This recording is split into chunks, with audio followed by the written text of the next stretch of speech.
Treasure Hunting Weekend mga katiyats. Meron akong ibahagi sa inyo na 3 years ago video ko ito kung saan ay natagpuan namin yung recovered treasures ng mga Hapon yata ang nakakuha kasi malapit ito sa baybayin.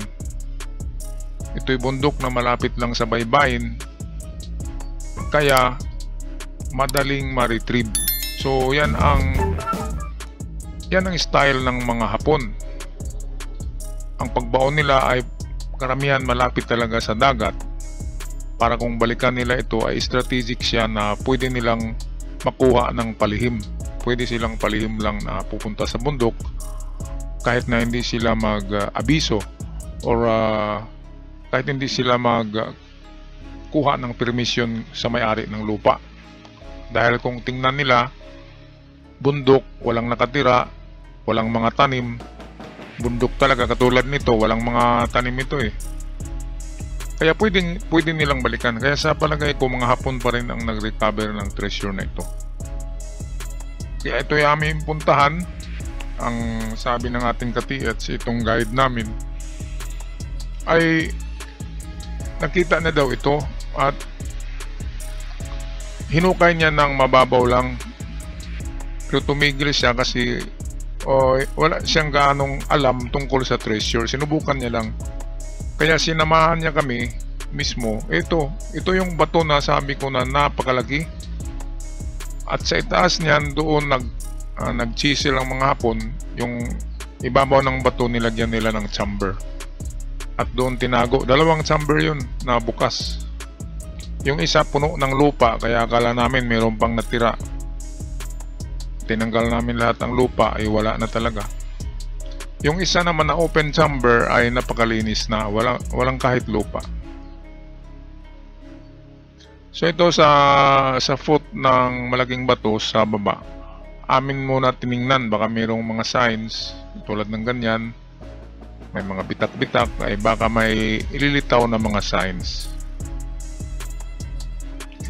So kapag makikita kayo ng ganito kalaki na bato na parang bahay, and then sa ibabaw ay malapad or flat ang ibabaw, ay pwedeng ginawan niya ng chamber katulad ng narito. Sayang no, na late lang tayo ng mga 10 years sa pag-treasure hunt.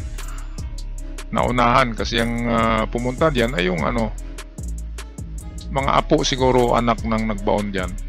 So ito na yun. Ito yung parang bathtub. Ito yung ginawang chamber nila. At sa kaliwa niyan, ito yan, footmark. Merong footmark diyan. We'll make it shoe mark. Ito, shoe. Kasi walang daliri. Ayan, nilagyan ko ng sapatos. Kasi ang kasya talaga,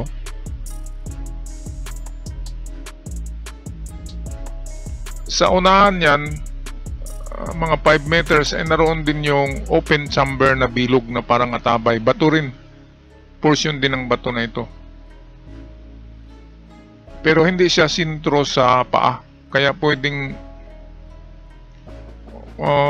yun ang sinasabing volume of treasure. Ito naman sa gilid niya mismo. Ito. Okay, meron akong tingnan muna natin itong ginawa kong drawing, illustration para maintindihan nyo itong posisyon nito. Mga katiyat, so ganito ang pag-recover nila sa treasure. Merong ito na marka, hindi ito footmark, kundi ito'y shoe mark. Ang pagkakaiba niyan, ito yung footmark. Meron siyang ganyan. Yan. Ngayon, left shoe marker. Saan nga ba hanapin? Tayo, diyan natin hanapin sa harapan kasi yan ang tinuturo ng ating mga ninuno at saka sa mga libro. Diyan natin hanapin sa harap sa distansya na 7 to 9 meters. Pero dito sa natuklasan namin na recovered treasure ay 1/2 meter lang, 1/2 meter lang galing sa left shoe marker sa banda lang dito. So imaginary right shoe ito ay dito lang ang hukay na parang bathtub. Ayan, at ang lalim ng bathtub ay almost 2 meters. Gawa yan sa bato, chinisil, napakalaking bato. gumawa sila ng chamber na parang bathtub at diyan nilagay. Ngayon sa unahan nito ay merong yung pinasok ko kanina ay pabilog siya na pagkatsisilin. Bato rin ito kasi itong lahat ng narito, yan yung napakalaking bato na parang bahay na mataas sa ibabaw ito, sa pinakaibabaw.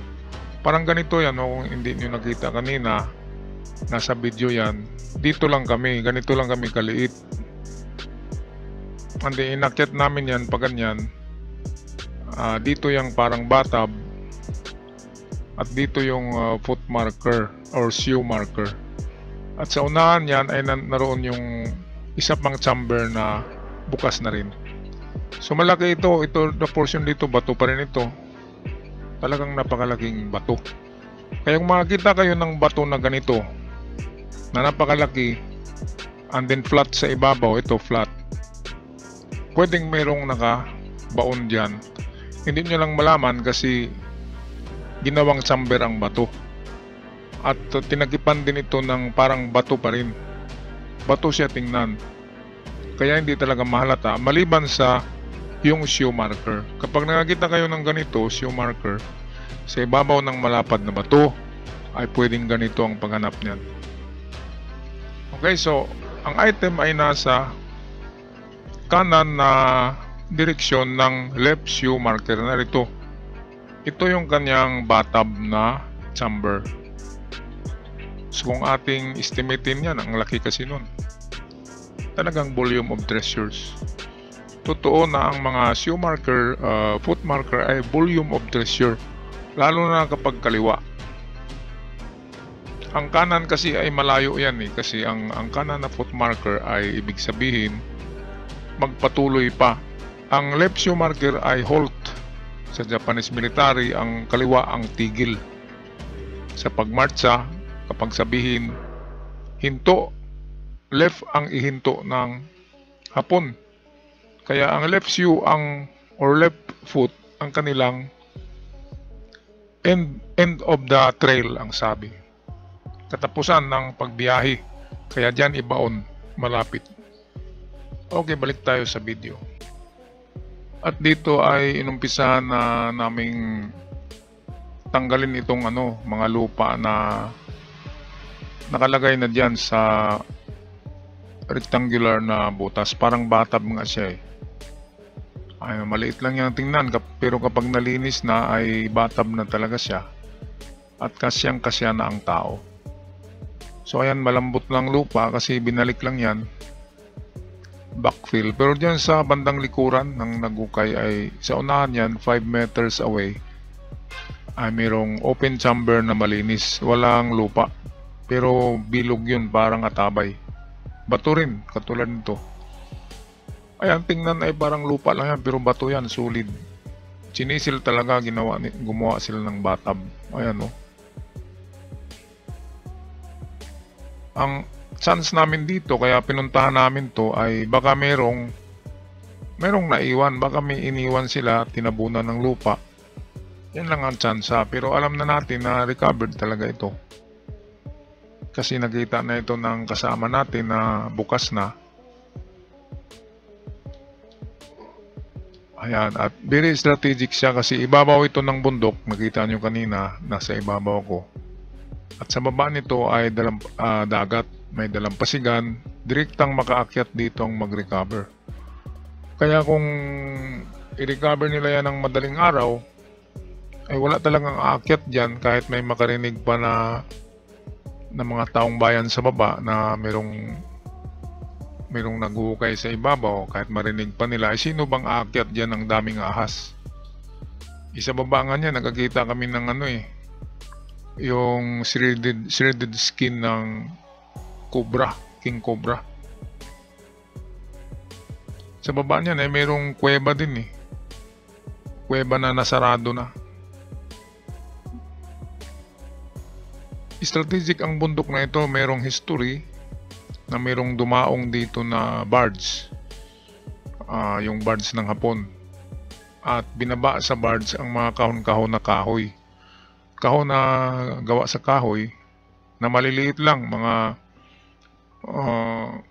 1 by 2 feet ang size ng maliliit talaga, parang toolbox ng liit. Pero marami, inakyat daw dito sa bundok na ito. Kasi palagay ko, hindi lang ito ang item sa bundok na ito. Meron pa. Nagkataon lang na ito ay isa rin sa ibabaw ng bundok, nakaharap sa dagat. Pero siguradong marami pa. Kinatag-katag kasi ito eh. Hindi pwedeng magbaon ng hapon na isang volume lang. Halimbawa, yung lulan ng isang barge, isang baunan lang, hindi pwede.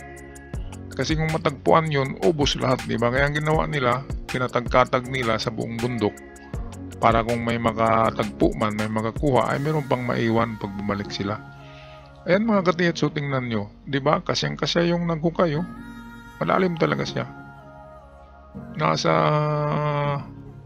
halos 2 meters ang lalim, pero gawa sa bato yan. Solid rock. Ayan o. Bato yan, bato. Binaba ko naman, baka sakaling merong mga alahas na naiwan, di ba? Yan, bato na yung inano ko. Yan na yung end ng hukay. Kasi bato na siya.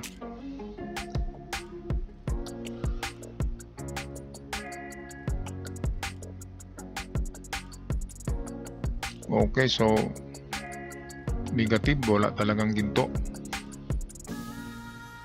Wala kahit kwintas na nahulog lang. Okay sana kahit sing-sing lang, di ba? Pang gasolina.